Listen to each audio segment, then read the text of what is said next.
Pemirsa, kita beralih ke berita selanjutnya.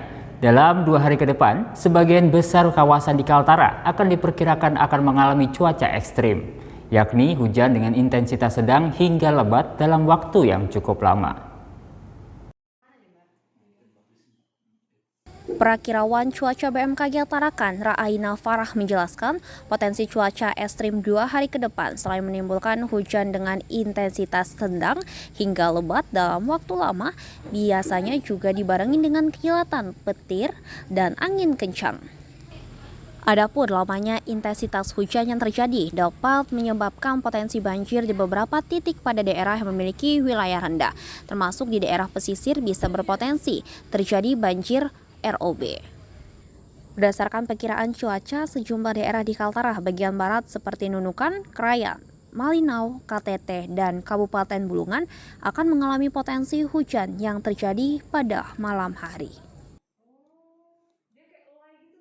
Untuk kategori ekstrim sendiri, Mbak,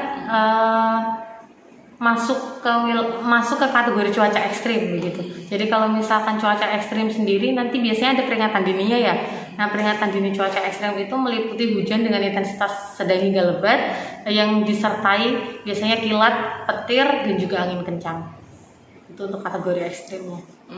Kalau misalkan di wilayah Tarakan mungkin itu akan ada terjadi genangan biasanya saat hujan dengan intensitas sedang hingga lebat yang relatif cukup lama, itu biasanya akan menimbulkan genangan atau banjir di beberapa titik atau wilayah. Sedangkan untuk wilayah di daerah aliran sungai biasanya juga bisa menimbulkan banjir dari luapan air sungai tersebut. Misalkan hujannya itu di sekitaran hulu, itu bisa saja banjir itu terjadi di wilayah hilir begitu. Cica Andriani melaporkan.